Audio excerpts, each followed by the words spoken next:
안녕하세요, 가치아입니다. 6월 20일 금요일 국내 시장이 마감되었습니다. 자, 오늘 대망의 코스피가 3000포인트를 돌파했습니다. 오늘도 1.5% 급등과 함께 3021포인트에서 마무리가 되었고 거의 4, 5년 전인가요? 주봉으로 볼게요. 처음으로 3000포인트가 깨지고 나서 22년도 초가 되겠죠? 거의 3년 6개월 만에 다시 한번 3000포인트를 돌파했습니다. 그래서 굉장히 의미 있는 수치를 돌파했다고 생각이 되고 저는 개인적으로 직전 고점을 한번 도전할 거라고 생각이 됩니다. 어쨌든 3000포인트를 돌파했으니까 최소한 지금까지 올라왔던 위치를 본다면 직전 고점까지는 한 번은 도전하지 않을까 그런 생각을 갖고 있고요. 또 그때 시장 분위기라든지 글로벌 시장의 대외 변수에 따라서 빠르게 돌파가 나올지 아니면 쌍봉을 만들지 이런 다양한 흐름들이 나올 것 같습니다. 그리고 코스닥은 코스닥도 1% 상승이 나왔고요. 하지만 주봉상의 흐름을 보면 확실히 코스피보다는 상승폭이 굉장히 미미한 것 같습니다. 자, 결국은 최근에 상승이 많이 나온 업종들을 한번 살펴보신다면 왜 코스피가 더 많이 올랐는지 그 부분에 대해서 이해를 해보실 겁니다. 일단은 코스닥의 대부분의 상위 업종들은 바이오주로 형성이 되어 있죠. 하지만 코스피 쪽은 반도체를 중심으로 많은 수출 기업들이 포진해 있습니다. 물론 2차전지 관련주도 있겠지만 최근에 하이닉스의 흐름은 굉장히 좋았었고 또 원전, 조선, 방산 이런 업종들도 코스피 상위 종목으로 많이 올라왔습니다. 그래서 그런 업종들의 좋은 흐름이 있었기 때문에 상대적으로 코스피가 더 좋았던 것이고요. 반대로 코스닥 쪽은 거의 대부분이 바이오주로 형성이 되어 있거든요. 그래서 지금은 바이오주가 그렇게 관심을 받지 않은 시장이니까 코스닥이 상대적으로 조금은 미미하지 않았나 저는 그렇게 판단하고 있습니다. 그리고 시총 상위 종목들을 보면 오늘은 반도체 관련주, 그 중에서도 HBM 관련주이죠. 하이닉스가 4% 이상의 급등이 있었고 또 네카오, 네이버하고 카카오 오늘도 굉장히 좋은 흐름이 있었습니다. 그리고 오랜만에 2차전지 관련주도 오늘은 대부분의 좋은 흐름이 있었습니다. 그리고 코스닥도 보시는 것처럼 2차전지 관련주 에코프로비엠이 두 자릿수 이상의 상승이 있었고 로봇 관련주도 좋은 흐름이 있었네요. 그리고 코스피의 수급을 보면 오늘 정말 몇 년 만에 지수가 3000포인트를 돌파했습니다. 그리고 그 중심에는 외국인이 있었고 오늘은 5600억 정도 평소보다는 많은 순매수가 들어왔습니다. 그리고 코스닥도 기관과 외국인의 양매수가 들어왔지만 규모 자체는 많지 않았습니다. 그리고 삼성전자 비록 오늘 소폭의 빨간불이 들어왔지만 여전히 외국인의 매수는 들어오지 않고 있고요. 기관만 나홀로 소폭의 순매수가 들어왔습니다. 그리고 SK하이닉스 이 종목은 반대로 외국인의 많은 순매수가 있었고 오늘만 2100억의 순매수가 들어왔습니다. 그리고 최근에 카카오의 흐름이 굉장히 좋습니다. 오늘도 기관과 외국인의 양매수가 들어왔고 또 네이버도 마찬가지로 기관과 외국인의 양매수가 들어왔습니다. 자, 그럼 이어서 주체별 매매 동향에 대해서 살펴보도록 하겠습니다.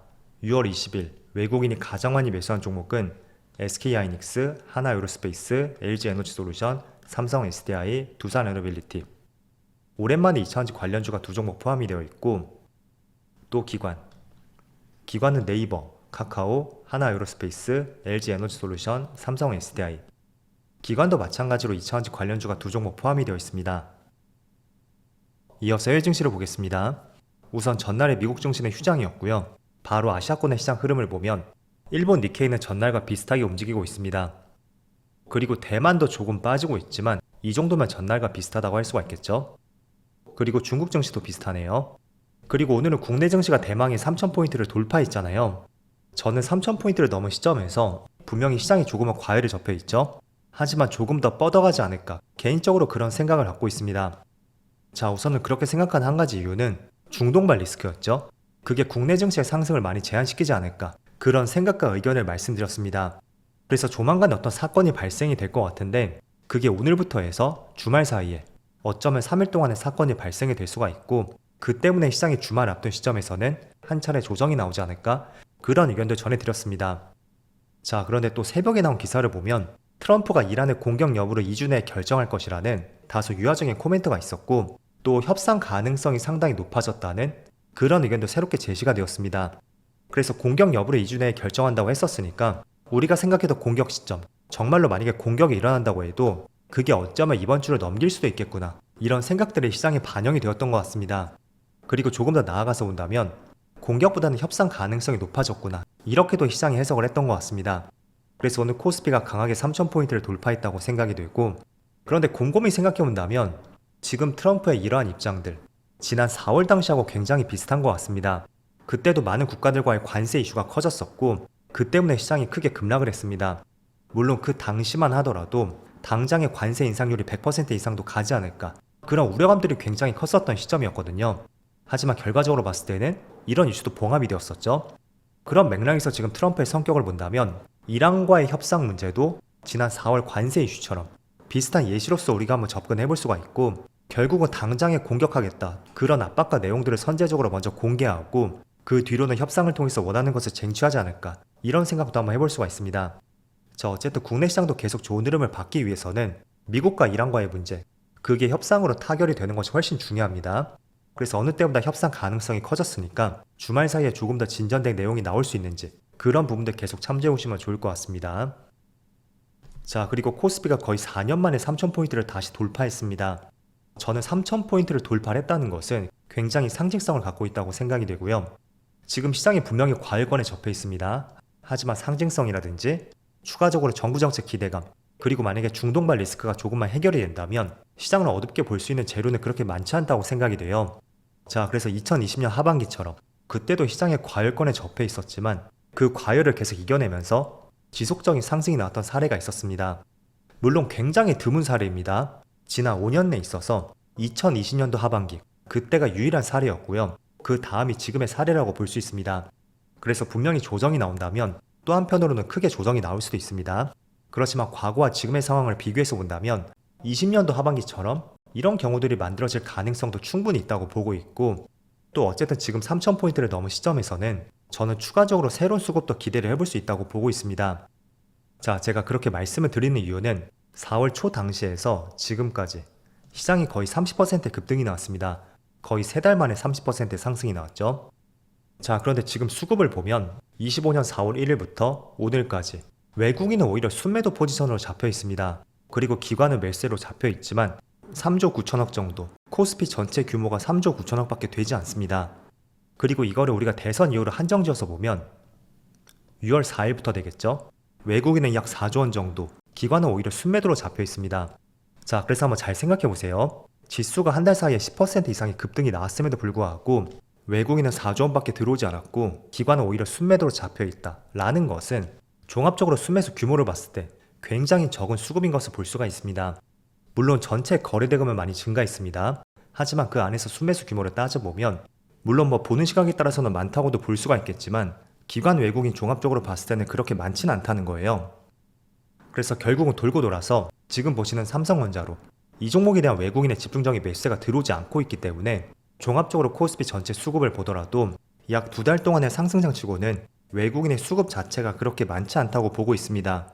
그래서 저는 결국에는 지금까지는 다른 업종들의 수급으로 인해서 코스피가 3000포인트를 돌파했다고 보고 있습니다.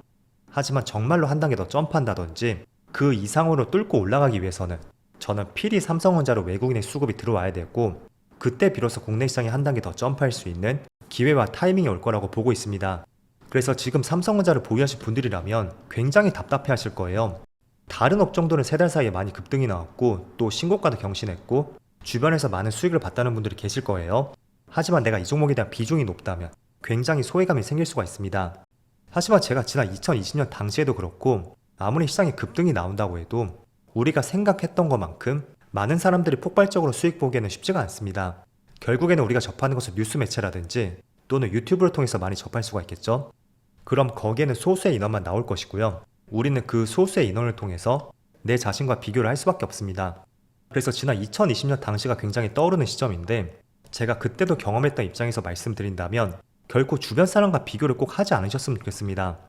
저는 최근에 저녁마다 달리기를 하고 있거든요. 근데 주변 사람들의 페이스를 맞추다 보면 제가 오히려 더 뒤처지게 되고 또 뛰는 게 쉽지가 않더라고요. 하지만 그 페이스보다 조금 낮춰서 나만의 페이스에 맞춰서 달리기를 시작하니까 원래 달렸던 거리보다 훨씬 많은 거리를 달릴 수 있게 되었습니다. 그래서 주식도 마찬가지입니다. 지금 지수가 급등하고 있고 또 유튜브나 언론 매체를 통해서 많은 사람들의 수익을 봤다는 기사들이 나올 거예요. 그럼 그런 분들과 절대로 비교하지 마시고요. 비교를 하는 순간부터는 급등주라든지 또 내 비중보다 훨씬 많은 비중으로 오버베팅이 될 수밖에 없습니다. 그럼 심리도 무너질 것이고요. 또 엇박자가 날 수도 있고 오히려 상승장에서 손실을 볼 수도 있습니다. 그래서 지금 3,000포인트를 돌파했지만 저는 개인적으로 조금 더 올라갈 가능성이 있다고 보고 있습니다. 하지만 그게 중요한 것이 아니고요. 결국은 내 페이스를 얼마나 유지하는지, 내 기준과 원칙을 얼마나 이어가는지, 그게 지금 시점에서는 훨씬 중요하다고 할 수가 있으니까 꼭 반드시 나만의 페이스를 유지해보자, 이런 말씀 전해드리겠습니다. 자, 그리고 간략하게 오늘 시장에서 떠오른 업종을 보면 지난 2017년 6월 당시였죠. 그때 영구 정지된 원전이 있거든요. 근데 그거를 21년 5월 당시에 한수원이 해체 승인을 신청했습니다.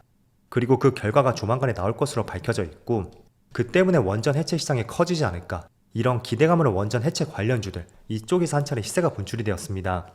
대표적으로 오르비텍이라든지 우진엔텍, 한미글로벌 이런 종목들이 있고요. 그리고 추가적으로 화장품 관련주에 대해서도 저는 꼭 한번 관심을 가져보셨으면 좋겠습니다. 물론 오늘은 많은 상승이 나왔는데 아시겠지만 다음 달부터 중국의 단체 관광객이 비자 없이 한국을 방문할 수가 있고요. 그런 면세시장이라든지 화장품 또는 호텔까지 이쪽 업종들이 다시 한번 주목을 받을 수가 있습니다. 그래서 7월이 며칠 남지 않았죠. 때문에 이런 기대감도 조만간에 다시 생길 수가 있으니까 오늘은 새롭게 나왔던 재료들, 원전 해체, 그리고 조금씩 실적이 증가하고 있는 화장품 관련주까지 이런 업종들도 계속 관심을 가져보세요. 자, 그럼 이번 한 주 동안 정말 고생 많으셨고요. 다음 주 시장은 3,000포인트 이상에서 꾸준히 맴돌 수 있기를 같이 한번 기대해보자는 말씀 드리겠습니다. 그럼 주말 잘 보내시고요. 저는 다음 주 월요일 영상에서 다시 찾아뵙도록 하겠습니다. 모두 즐거운 주말 되세요. 감사합니다.